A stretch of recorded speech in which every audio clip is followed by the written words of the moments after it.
प्यार से पूरे करौली शंकर महादेव के दरबार को हम इस जूम मीटिंग के अंदर बुलाते हैं।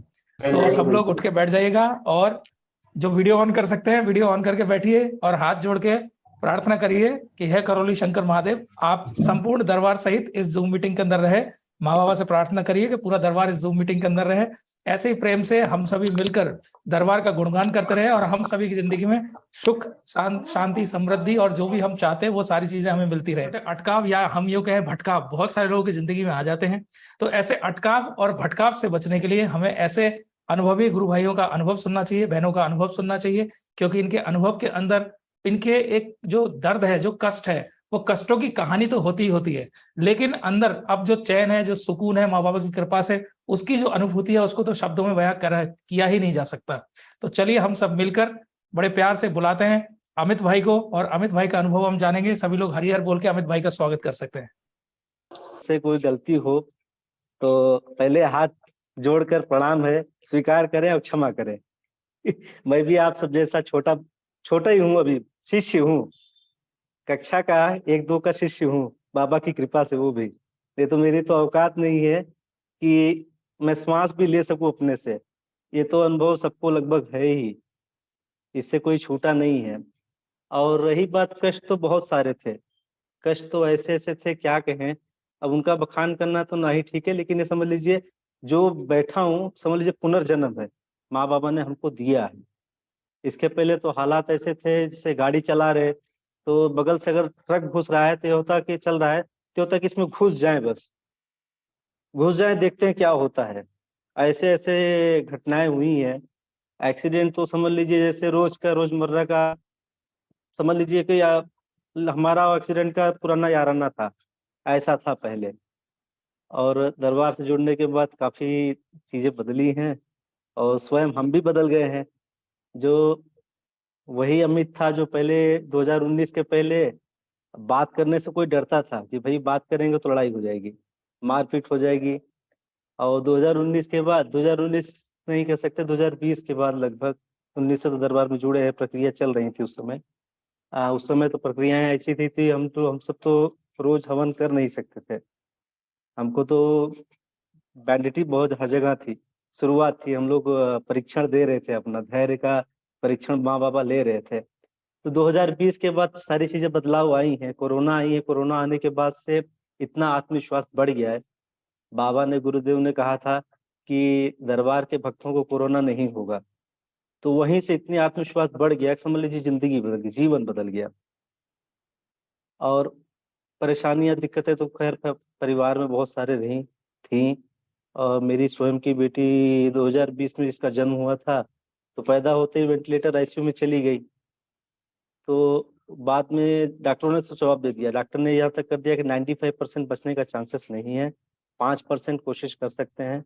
मैंने कहा अगर 5% आप कहते हो तो हम 95 करवा लेंगे, आप एडमिट करो। और जितने रिलेशन वाले बोल रहे थे भैया बेटी है, एक बेटी आपको ऑलरेडी है, दूसरी बेटी हुई है, उसको तो निकाल लो, क्या करोगे पैसा खर्च करके, परेशान हो गए। मैं बोला ना, दरबार से जुड़े हैं तो ये अनहोनी तो नहीं होने देंगे, दरबार का अपमान तो नहीं होने देंगे। हमारे रिलेशन वालों को हमारे रिलेशन वालों को पता था, तो वो लोग मजाक उड़ाया करते थे, अरे क्या कर रहे हैं ये लोग, कहाँ जुड़े हैं, क्या कैसे कर रहे हैं।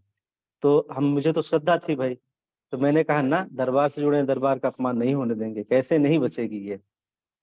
तो ऐसे ही रात में गुरुदेव ने स्वयं मुझे बुलाया। सो तो नहीं रहा था, कम से कम 15 दिन तो मैंने सोया नहीं था। तो बैठे बैठे कुर्सी में झपकी मारा था अस्पताल में, तो गुरुदेव ने बोला, ए इधर आ बच्चा, तुम्हारा कुछ काम है, इधर आ। तो मैं उठा और मेरी आंख खुल गई। मैं उठा सीधा। मेरा साला था साथ पे, जो अस्पताल में मेरे साथ अकेला था। वो एक्चुअली मैं बेंगलोर में रहता हूँ, मुझे गांव के प्रयागराज के बारे में कुछ उतना ज्यादा पता है नहीं, भूल गया हूँ मैं सब कुछ। तो उसको पता था, उसको मैंने साथ में रखा हुआ था। तो रात के लगभग 3 बजे मैंने कहा भैया तुम आ जाओ। वो नीचे था, मैं बोला मैं आ जाओ। मैंने उसको पूरा एटीएम कार्ड, क्रेडिट कार्ड सब कुछ दिया। मैं बोला ये सब पकड़ो, जो डॉक्टर दवा मंगाए ला के दे देना, अब मैं जा रहा हूँ। तो बोला जीजा कहाँ जा रहे हो आप? तो बोला मैं कानपुर जा रहा हूँ। बोला बच्ची को छोड़ के कहाँ जा रहे हो, हॉस्पिटल में है बच्ची, इमरजेंसी कुछ पड़ गई तो कौन फैसला कौन लेगा, कब क्या करना है। डॉक्टर तो कभी कहता कि निकाल लो, बचेगी नहीं, कभी कहता था कि नहीं इलाज करेंगे। तो मैं बोला कुछ भी नहीं होगा, जो लेना है आप ले लेना, ये मैंने 10,000 रुपये उनके हाथ में रख दिए, बोला ये पैसा रखो, ये क्रेडिट कार्ड रखो, डेबिट कार्ड रखो, सब कुछ रखो, मैं जा रहा हूँ अब मैं निकल गया। और उन्होंने मेरा ट्रेन का टिकट निकाला, मुझे पता नहीं था कि मुझे जाना कैसे, मेरा दिमाग उसमें काम नहीं कर रहा था। जी तो उन्होंने टिकट कराया, तो मैं जाके बैठ गया ट्रेन में। और दरबार जब पहुंचा तो मेरी हालत तो खराब थी भाई, खाना ना पानी कुछ नहीं, ठंडी ठंडी, माइनस माइनस नहीं कर सकते, 1-2 डिग्री चल रही थी उस समय, 2020 में 1-2 डिग्री थी।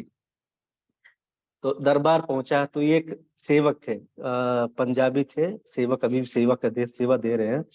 तो मैंने उन्होंने उनसे कहा कि मैं लगभग 10 बजे पहुंच गया था दरबार, रात को निकल गया था 3, साढ़े 3, 4 बजे, दरबार 10 बजे पहुंच गया था, 10:30 बजे।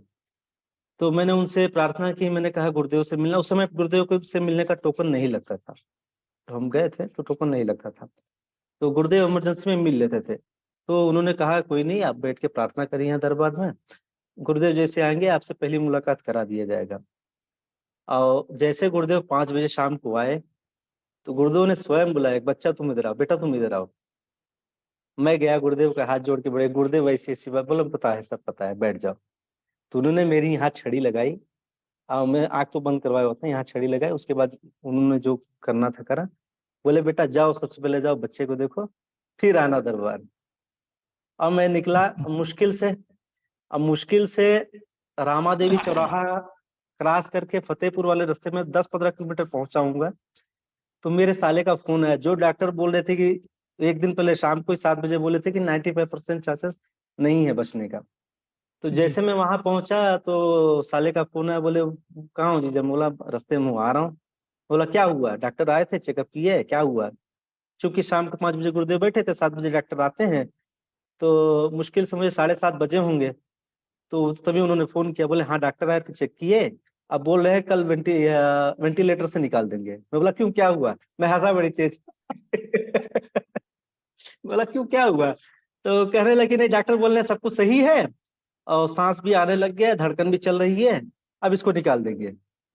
हाँ, तो एक मैं बार बोला चलो। फटाफट से चैट बॉक्स के अंदर हरियर लिख दो, यूट्यूब पे दिख रहे हो तो कमेंट बॉक्स में हरियर लिख दो, इतनी अद्भुत बात है। जी भैया। तो ये घटना, ये तो भाई चमत्कारी घटना बता रहा हूं मैं, बाकी जी तो अनुभव तो ऐसे बहुत सारे हैं, रोज होते हैं। अब तो जैसे कि बाबा माँ की आशीर्वाद से तीसरे लेवल में हूँ, तो रोज दिन में कम से कम 5-6 अनुभव तो होते हैं। अब 500 बाबा सेवा दे देते हैं, दिन में बैठे बैठे राह चलते सेवा दे देते हैं बाबा, और सेवा हो बहुत जाती है, सुंदर। संतुष्टि मिल जाती है। तो वहां से निकला, उसके तीसरे दिन बच्ची को निकल के गया दूसरा। और दूसरा अनुभव बताऊं, अभी बाबा जी के जन्मदिन में हम लोग सेवा दे रहे थे, गेट पे मेरी सेवा थी, तो हमने सेवा दिया। और सेवा देने के बाद गुरुदेव से हमको आशीर्वाद मिला, हमको क्या, सब जितने सेवादार थे, जितने भक्त थे, सबको आशीर्वाद मिला। गुरुदेव ने क्या किया, सबको दे दिया महामृत्युंजय मंत्र का पुण्य, सबको, जितने सेवादार थे सबको। अब मैं उस समय शायद दूसरे लेवल में था, धर्मेंद्र भाई कोई बातें पता है, मैं शेयर करते रहता हूँ धर्मेंद्र भाई, हम लोग बात करते रहते हैं। तो मेरी माँ की तबीयत बहुत खराब हो गई थी, ये मैं दूसरा चमत्कार बता रहा हूँ, चमत्कार ही कह सकते हैं, बाकी नॉर्मल लोगों को तो चमत्कार ही है, हम लोगों के जी लिए तो गुरुदेव के शरण में हम लोगों के लिए आम बात है। तो जैसे कि ब्राह्मण हूँ, और एक अलग चीज है, मैं ज्योतिषी भी हूँ, कुंडलियां वगैरह देखता था पहले भी, कुंडली जी वगैरह देखता हूँ। तो मेरी माँ की तबीयत बहुत खराब हो गई, मैं जबकि कहता हूँ कि देखिए, कहते हैं ना, दिया तले अंधेरा, अगर आप कुछ राम पर मार्ग में चल रहे हो, सबसे पहले आपको आपके घर में ही विरोध मिलेंगे, विरोध आपके घर में ही मिलते हैं। आप सबको, जो जो अनजान है, जो जो राह चलते मिल रहे हैं आदमी, आप उनको सलाह दे सकते हो, उनका मार्गदर्शन कर सकते हो, लेकिन अपने घर में 1-2 लोग ऐसे होते हैं जिसका मार्गदर्शन आप नहीं कर सकते, अगर बताने जाओगे तो वो स्वयं बिल्कुल कहेंगे अरे आप मुझे क्या बता रहे हो, तुम तो मेरे बेटे हो, तुम मुझे सिखाओगे, मैं सब जानती हूँ। तो बिल्कुल। ये वाला हाल हमारे घर में भी है, लगभग सब घर में होगा, ऐसा नहीं है कोई बचा है, मुझे मेरे हिसाब से एक बंदा तो जरूर निकल जाएगा। तो मेरी माँ कहती है, अगर कुछ कहता नहीं, ऐसा ऐसे प्रार्थना करो, ऐसा समर्पण किया जाता है, ऐसे प्रार्थना किया जाए, ऐसे पूजा किया जाता है, हाँ मुझे सब पता है, मैं कर लूंगी। तो उनकी हो गई तबीयत खराब, भाई, क्योंकि वो अपने मायके पक्ष से बहुत ज्यादा जुड़ी रहती हैं, उनके भाई की तबीयत खराब हुई थी, मैंने कहा था कि भाई माँ, प्रार्थना मत करना, संकल्प मत करना। तो एक्चुअली क्या हुआ, उनके भाई दरबार आए थे, मैंने उनसे लगभग रिलेशन तोड़ दिया है, मैंने बातचीत सब बंद कर दिया है। दरबार आए थे, त्रिशूल पकड़ के प्रार्थना भी की, संकल्प भी किया, सब कुछ किया। दरबार से जी जाते उनकी मति फिर गई, उल्टा सीधा दरबार को बोलने लगे, बकने लगे। और उनका हालत खराब हो गया, शुगर शुगर डाउन, ये सब कुछ पता नहीं क्या क्या हो गए। अब माँ देखने गई उनको उन मायके, और तब से माँ का वो सही हो गए, माँ को शुरू हो गया कहानी। ले ली संकल्प और धीरे धीरे पड़ गई। और जितना करता, गलती मानो, प्रार्थना करो, बाबा जी से क्षमा मांगो, तो नहीं मानने को तैयार, नहीं, मति फिर गई है। तो ये एक हम्म दिन क्या हुआ, रात को 10 बजे हम लोग खाना खाने बैठे थे, बेंगलोर में रहते हैं। खाना खाने जी बैठे तो माँ का फोन आया, बोला बेटा मैं तो मर जाऊंगी। रोने लग गई। बोला क्यों, क्या हुआ? जबकि एक घंटा 2 घंटा पहले मैंने बात किया था। तो समझाया, तब भी समझाया कि प्रार्थना करो, ये करो, अगियारी जला के बैठो, संकल्प करो, ये करो, सुनने से नहीं वो। तो 10 बजे फोन की, बोली मर जाऊंगी। बोला क्यों, क्या हुआ? बोला मेरी कुंडली देखो क्या है, मर जाऊंगी जीऊंगी। तो मैं तो चला ठीक है, कुंडली देखना तो लगभग कम कर दिया हूँ, डाउन कर दिया हूँ, लेकिन फिर भी मैंने कहा चलो देख लेता हूँ। तो देखी उनकी कुंडली, तो मारक की दशा चल रही थी, शनि की दशा चल रही थी। मैं बोला हाँ दिक्कत तो है। तो मैंने प्रार्थना किया, बाबा जी से मारक प्रार्थना किया, बाबा कितना भी हो, वो भी आपकी पुत्री ही है, भले मेरी माँ है, वो आपकी पुत्री ही है, तो गलती को बिल्कुल। क्षमा करें। और मैंने एक गुरु भाई से सुना हुआ था कि आप महामृत्युंजय का पुण्य, जैसे अपना पुण्य किसी को, गुरुदेव के मुख से सुनते रहते कि अपना प्राण देके अपने परिवार के डीएनए के लोगों को आप जीवन दान दे सकते हैं। तो मुझे प्रेरणा आई, मैं बैठा प्रार्थना कर रहा था, प्रेरणा आई कि महामृत्युंजय का जो पुण्य मुझे मिला हुआ है, तो मैं अपनी तरफ से माँ को दे दूं। और मैं प्रार्थना करता रहा, आपको क्या बताऊं, अनुभव तो इतने सारे हैं। मैं जागते जागते बैठने साधा साधना में, मैं पूर्व जन्म तक मुझे बाबा जी ने दिखा दिया है, पूर्व जन्म मुझे मैं वाह, क्या था मुझे क्या दिखा बात है। दिया। जी, बहुत मैंने सुंदर, प्रार्थना हरिहर। के दिखा दिया। तो और माँ से मुझे मार भी पड़ी है, डांट भी पड़ी है, मुझे बैठे बैठे पता चल जाता है, पता चल जाता है। अब मैं बाबा को मना रहा हूँ, बाबा मान गए, माँ नहीं मान रही है, माँ मान ही नहीं रही है, बोल रही है नहीं देंगी। भाई माँ, चूंकि मेरी माँ की गलती थी, उन्होंने दरबार के बारे में, हमारे गुरुदेव के बारे में गलत कहा था, तो माँ माँ बहुत, बाबा बहुत दयालु है, लेकिन माँ बहुत ये दंड देने में बहुत आगे है। बिल्कुल। मैं प्रार्थना करते करते, आप बिलीव नहीं करेंगे, रात के 3 बजे, रात 10 बजे की वाक्या है, 10 बजे मैंने भोजन करके उठाए, 3 बजे, 3 बजे महामृत्यु हवन का पुण्य माँ ने ट्रांसफर किया है मेरे से मेरी माँ को। तो चूंकि वो बच गई, जब दूसरे दिन तो हरिहर हो गए, एकदम तन मन हो गई। तो मैंने कहा ठीक है, काम करो, पिताजी हमारे साथ यहीं थे, पिताजी को तीसरे दिन मैंने गाड़ी बिठाया, मतलब काम करो आप जाओ गाड़ी में, महामृत्युंजय हवन करवा दो। तो फिर भी क्योंकि मरणासन में हो गई थी माँ, चलने की हिम्मत नहीं थी, बोलने की हिम्मत नहीं थी, और इतना चलिए कुछ खा तो नहीं रही थी, खा लगभग 1 हफ्ता से बंद थी। मेरे घर में जब एकदम लास्ट स्टेज आता है तभी मुझे बातें पता चलती हैं। तो लास्ट स्टेज में मुझे पता चली थी कि ऐसी ऐसी चीज है। तो अब वहां पर हाथ पकड़ के गाड़ी में बिठा के, मैंने पकड़ के ले गया था दरबार, ले जाया गया था माँ को दरबार, महामृत्युंजय का हवन की है, प्रार्थना की है, क्षमा मांगी है। मैंने कहा था क्षमा मांगोगे तुम्हें तभी मिलेगा, चाहे चाहे तुम 100 महामृत्युंजय हवन कर लो, क्षमा नहीं मिलेगी। जाके स्वयं से क्षमा मांगो, प्रार्थना करो, त्रिशूल पकड़ के रो, माँ के सामने गलती मानो, तब आपको कुछ लाभ होगा। उन्होंने वैसे किया, क्योंकि उनको अनुभव मिल गया था, उनकी गलती का एहसास उनको हो गया था, तो उन्होंने क्या वैसे किया। और जो पकड़ गए थे, मतलब स्ट्रेचर तो नहीं लगना पड़ा था, जैसे गई थी उसी हाल में गई थी, हंसते खेलते बोलते हुए आई है। तो समझ लीजिए जितना हमारा परिवार था, गांव था, सब सन्न रह गया, भैया ये तो गई थी, पता लगा कि जा रही है, आएंगी नहीं वापस। ये वहीं से हरिहर हो जाएंगी। सबको यही लगा था कि हरिहर हुई। हमारे गांव में ऐसे वाक्य बहुत सारे हुए हैं, जो अचानक अचानक लोग चले गए हैं हमारा डीएनए में, हमारे माने कुल में ही। तो सब ताज्जुब हो गए। अब सब लोग ये कहते हैं कि भैया हम भी जुड़ेंगे, जहां से आप जुड़े हो हम भी जुड़ेंगे। बोला चलो भाई, जिसको जिसको जुड़ना है जुड़ो, आराम से हरिहर हो जाओ। जी। और बाकी सारे अनुभव तो बहुत सारे हैं, और मैं तो यही कहूंगा कि भाई श्रद्धा, श्रद्धा से आप पीछे मत हटिए। मेन होता है धैर्य, धैर्य से आप पीछे मत हटिए। और धैर्य की परीक्षा तो माँ तो इतनी लेती हैं, बाबा हमारे बहुत दयालु हैं, बाबा इतना दयालु हैं, आप खाली हाथ जोड़ के उनके सामने घुटनों के बल बैठ जाइए बस, बाबा तो ऐसे दे देते हैं। लेकिन माँ, माँ नहीं, माँ बहुत दयालु हैं, लेकिन माँ ऐसी दयालु है कि वो आपकी परीक्षा जरूर लेंगी। बिल्कुल। माँ, माँ से कोई चालाकी नहीं। आपने तिगड़म लगाया, बाबा तो एक बार को छोड़ देते हैं, चलो हमारा बच्चा है, माँ नहीं छोड़ती। माँ का अनुभव तो मुझे मिल गया है, और कई सारे अनुभव ऐसे हैं जो मिलते रहते हैं। मैं शेयर करते रहता हूँ धर्मेंद्र भाई से, और भाई हमारे गुरु भाई हैं अनुराग जी हुए, तो शेयर करते रहता हूँ जी। जी। तो हमारे भी भाग्य है जो ऐसे ऐसे अनुभव इस प्रोग्राम के माध्यम से सबको सुनने को मिलता है। जी मैं दो तीन चीजें भैया, जैसे एक नया व्यक्ति होता है, तो नया व्यक्ति जब पहली बार वीडियो देखता है, तो जी आज का जो समाज में जो एक माहौल बन चुका है साधु संतों के प्रति या सनातन धर्म के प्रति, एक मतलब एक नेगेटिव मार्केटिंग हो रही है। मैं मार्केटिंग सही शब्द यूज कर रहा हूँ, क्योंकि मार्केटिंग इसलिए क्योंकि लोग कैंपेन्स चला रहे हैं। हमने कई बार यूट्यूब पे या कई बार हम फेसबुक पे भी देखते हैं कि ऐसे ऐसे वीडियोस हमारे सामने आते हैं, और चूंकि उनका एल्गोरिदम ऐसा होता है कि आपने एक बार क्लिक किया तो वो पीछे पड़ जाएंगे आपके। तो कोई भी नेगेटिव वीडियो एक बार आप देख लेते हैं, तो उसके बाद धीरे धीरे क्या होता है, वो नेगेटिविटी बनाने का एक पूरी तरह से एक सीरीज चलती है। तो एक बहुत बड़ी कैंपेनिंग, एक बहुत बड़ा मतलब जो है वो षड्यंत्र जो है वो इस देश के अंदर हो रहा है, जिसकी वजह से क्या होता है, एक जो भक्त है, जो मतलब एक सीधा साधा भक्त, मैं भगवान का कहना चाहूंगा, चाहे वो कोई भी हो, ईश्वर के अंदर उसकी श्रद्धा तो है लेकिन अनुभव कोई नहीं है। ऐसे में जब ऐसे वीडियोस उसको देखने को मिलते हैं जहां पे बाबा चुटकी बजा के कहते हैं कैंसर की गांठ गायब कर दी जाए, बाबा चुटकी बजा के कहते हैं इसका ओसीडी गायब कर दिया जाए, तो ये सारी चीजें जब आदमी देखता है तो उसके मन स्थिति जो होती है वो एक्सेप्टेबल उसको नहीं कर पाती है। तो आपकी मानसिक स्थिति पहली बार क्या थी जब आपने दरबार के वीडियो देखे, या दरबार के बारे में सुना, या आप दरबार गए? जी। जैसे मैं अपना बचपन से अनुभव बताता हूँ, इस चीज के लिए क्लियर करने के लिए थोड़ा बचपन में जाना पड़ेगा। देखिए, हम एकदम मीडियम, एकदम समझ लीजिए एकदम निम्न वर्ग के, वो कहते हैं ना कि गरीब ब्राह्मण था, तो हम लोग गरीब जी ब्राह्मण ही थे।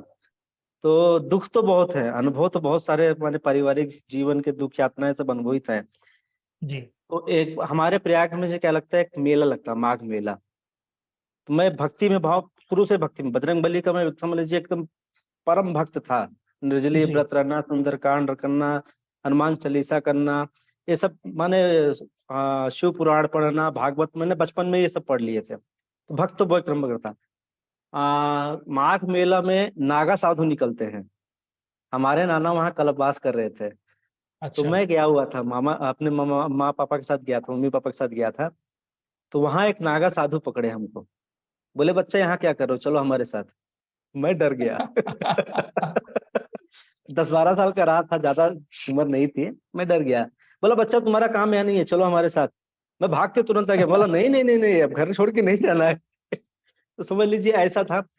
भक्ति तो बहुत थी। देखिए, दरबार से जुड़ने से पहले जहां भी साधु संतों का अगर कोई भक्ति का, इसके पहले दरबार जुड़ने से 2 साल पहले देवकी नंदन ठाकुर का भागवत हम लोग करवाते हैं बेंगलोर में, उसका मैं जी। सदस्य भी रहा हूँ। दरबार जुड़ने के बाद मैंने छोड़ दिया, सदस्य मैं भी मान टीम कमेटी मेंबर रहा हूँ। तो भक्ति भाव में जहां भी रहता, मैं पहले प्रयास करता, देखते हैं एक बार क्या होता है। और इसमें कई सारे निगेटिविटी आई हैं, मजार भी गया हूँ। अब देखिए, कहने में कोई शर्म नहीं है, अनजाना जो आप, जिसको जहां से फायदा मिलना होता है, सुनता है कोई तो वहीं भाग के जाता है।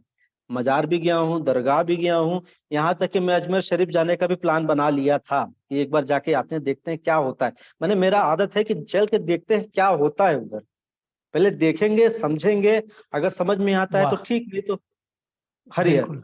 मतलब मान के मत जाओ, जानने के लिए आओ, जो बाबा जी, कहते हैं उस जानने सिद्धांत को जानने मतलब के आप लिए शुरू से पालन कर रहे थे। पालन करते बहुत थे। सुंदर। हनुमान जी का भक्त था मैं। तो मैं जी। जाता था, देखता था, जहां जहां भी समझ में आती कि जाता था, देखता था क्या होता है। मैं चर्च भी गया हूँ देखने के लिए कि यहाँ होता क्या है, एक्चुअल में क्या होता है।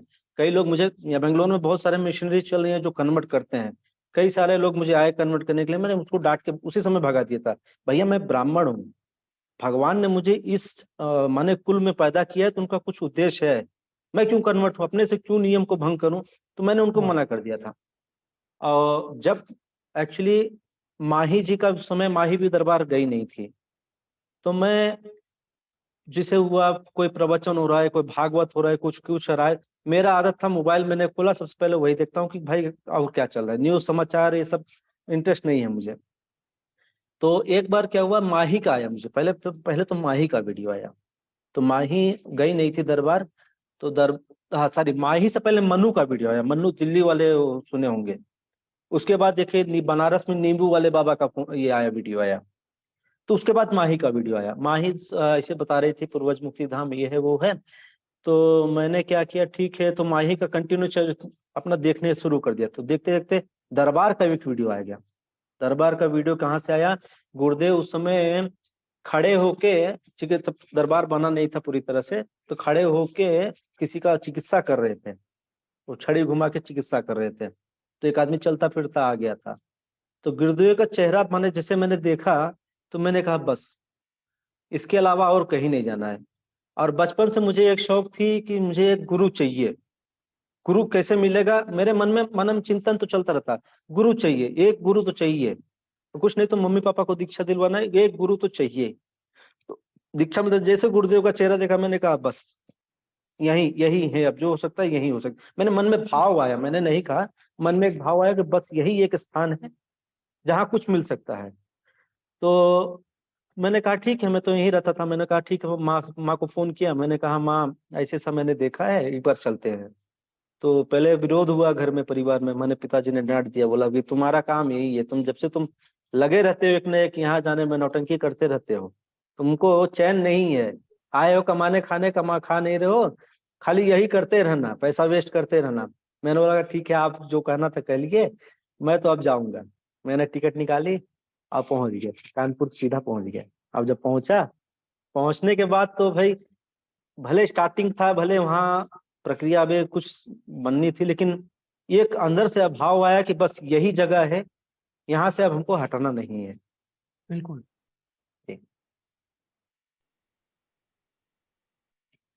तो मैं तो यही कहूंगा भाई, देखिए पॉजिटिव निगेटिव समझ लीजिए एक ही साथ चलते हैं, जी। एक ही साथ चलते हैं। अब आपको चयन करना है, आपको बहुत बच के रहना है। मेरा अनुभव बता रहा हूँ मैं, आपको बहुत बच के रहना है। अगर आप थोड़े भी धार्मिक हो, अगर आपके अंदर लालच कपट ज्यादा नहीं है तो सबके अंदर, सब चाहता है कि लाभ हो मेरा, सब लाभ लाभ के हो। लिए परेशान है। अभी भी दरबार में जुड़े हैं, मैंने तो कई लोगों को देखा है, कई लोगों को समझाता भी हूँ, तंत्र की दीक्षा भी ले ली है, लेकिन सिर्फ लाभ के चक्कर में ही रहते हैं। अगर गुरुदेव से उनको इतना लाभ मिलने में इतना भी अगर देरी होता है ना, तो उनका जो मनोभाव है तुरंत बदल जाता है। तो मैं तो यही कहता बिल्कुल। हूँ कि देखिए आपकी गलती नहीं है, ये किसी की गलती नहीं कह सकता मैं। देखिए ये जो वातावरण है हमारे चारों तरफ वायुमंडल है, तो यहाँ पर निगेटिविटी ज्यादा है, कलयुग है, कलयुग में 75% पाप तो है ही है, 25% ही पुण्य है, ये तो मानी बात है, बिल्कुल। शास्त्रों में है। तो मैं तो यही कहता हूँ कि भाई आप अपने आप को बचाइए, किसी की गलती नहीं है। देखो मानव स्वभाव है स्वार्थी, मानव में जन्म लिया है आदमी, तो स्वार्थ तो पक्का ही है। पहले स्वार्थ आता है, फिर उसके बाद धर्म आएगा। बिल्कुल। मानव कलयुग में ये शास्त्रोक्त है। तो मैं आपसे यही कहता हूँ, जितना बच सके स्वार्थ से उतना कम से कम स्वार्थ में पड़िए। और दोनों साथ में चलता है, स्वार्थ सबसे पहले पकड़ने की कोशिश और निगेटिविटी पॉजिटिव की तरफ बहुत जल्दी आकर्षित होती है। बाबा माँ बाबा के शिष्य हैं, हम जैसे जितने बच्चे हैं माँ बाबा के शिष्य हैं, निगेटिविटी भी चाहती है कि हमारे थ्रू दरबार तक पहुंच जाए। तो मैं सबसे यही कहूंगा, सबसे हाथ जोड़ के मेरी प्रार्थना है, आप जितना आप लोग अपने ऊपर कंट्रोल कर सके कर लीजिए। ये कि स्वार्थ के बस में मत जाइए। देखिए जीवन है, जीवन आज जाएगा, कभी 1 घंटा बाद जाएगा, ये 1 साल बाद जाएगा, किसी को नहीं मालूम है। हमारा स्वार्थ हमारे को नरक में लेके चला जाएगा।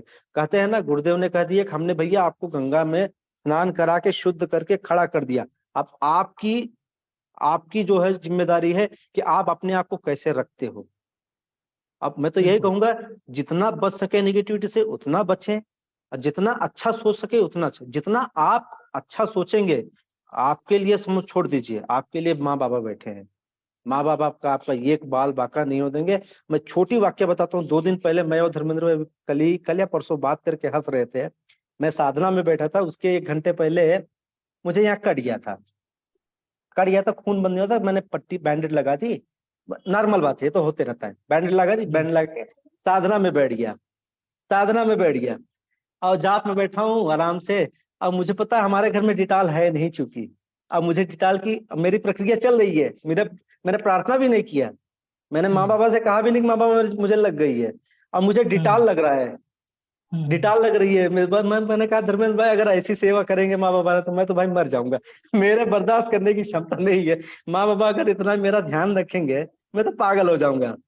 तो धर्मेंद्र भाई ने कहा अरे भाई ये बाबा नहीं है, माँ है, माँ आपको डिटॉल लगा रही है कि मेरे बच्चे को लग गया है। वाह, क्या बात है, बहुत सुंदर। तो यही कहूंगा कि जितना निगेटिविटी से बचना चाहें, जितना भी बचना चाहें, मैं तो आप हाथ जोड़ के सब भाइयों से निवेदन करता हूं, जितना जी, साफ बचना चाहें। देखिए, आप क्या कहते हैं और लोग क्या समझते हैं उसके ऊपर मत जाइए। अगर आपका उद्देश्य सही है, आप सही कहिए। अगर आपका वाणी अगर कठोर हो रही है तो उसकी परवाह मत करिए। देखिए, करेला कड़वा होता है, मैं तो मानता हूँ करेला कड़वा ही होगा। आप देखिए, अगर आप उखड़ के नहीं बोल सकते तो आप हंसी मजाक में कह दीजिए, भैया नहीं, छोड़ दो, अवॉइड कर दीजिए, अवॉइड करवाने की कोशिश कर दीजिए। अब वो उसके ऊपर बिल्कुल। है कि वो पॉजिटिव लेता है कि निगेटिविटी लेता है, कैसा लेता है वो उसके ऊपर है। भाई हरियर, आपका अपने अपना मार्गदर्शन जो करना, यही मार्गदर्शन है और कुछ नहीं है। आप ये नहीं कि अब जैसे मैं कृष्णा जी से मेरा घनिष्ठ संबंध है, मेरा धर्मेंद्र भाई से घनिष्ठ संबंध है, आप ये गलत जाएंगे तो मैं इनके हाँ में हाँ नहीं करूंगा। अगर मैं सही में मार्ग दिखाने माने सही दिखाने वाला हूँ, या अगर दोस्ती या भाई हूँ, तो मैं इनको कभी नहीं कहूंगा कि नहीं नहीं आप सही हो। मैं कभी नहीं कहूंगा। मैं तो यही कहूंगा, नहीं, गलत है, रुक जाओ, रुक जाओ, नहीं तो मार पड़ेगी। अगर इसमें कोई अगर समझ ले कि ये दुश्मन है, इसने एक ऐसे उंगली दिखा के मेरे से बात कर ली, तो भैया उसकी ज्ञान है, उसका ज्ञानता है। जी हम्म, हरिहर। बिल्कुल, बहुत सुंदर। उसकी अज्ञानता, वो कैसे लेता है वो उसके ऊपर निर्भर, उसका संस्कार के ऊपर निर्भर करता है, उसको हम कुछ नहीं करते। लेकिन मैं तो यही कहूंगा कि आप न्यूट्रल रहिए, जितने गुरु भाई बहन है आप न्यूट्रल रहिए, अच्छा सोचिए। किसी का अगर मन से खराब करने का नहीं सोचेंगे ना, आपके साथ कभी खराब नहीं होगा। आप एकदम निश्चित होकर, निडर होकर के। अब बाकी रही बात परेशानियां, देखिए जीवन है, गुरुदेव का ऐसा मत कहिए कि गुरुदेव के जीवन में परेशानियां नहीं है। डॉक्टर का वाक्य आपने देख लिया था, ये भी परेशानियां थी। भले इसका बहुत उद्देश्य कुछ सुंदर। दूसरा, इसका उद्देश्य बिल्कुल। दूसरा कुछ रहा हो।